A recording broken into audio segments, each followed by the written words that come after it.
नमस्कार दोस्तों, आज हम लोग का गैरेज में जैसे भी प्रेडिक्स आया है करने के लिए मैंने स्कैन करके देखा। इसमें फॉल्ट आ रहा था 2 नंबर और 3 नंबर नोजल मिस कर रहा है।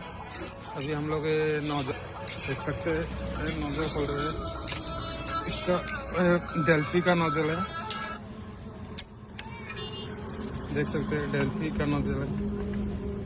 अभी इसको खोलने में टाइम लगेगा, तो फिर आपको दिखाता हूँ।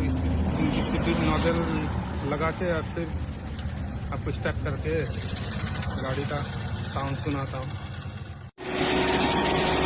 अभी मिसिंग का साउंड सही हो चुका है।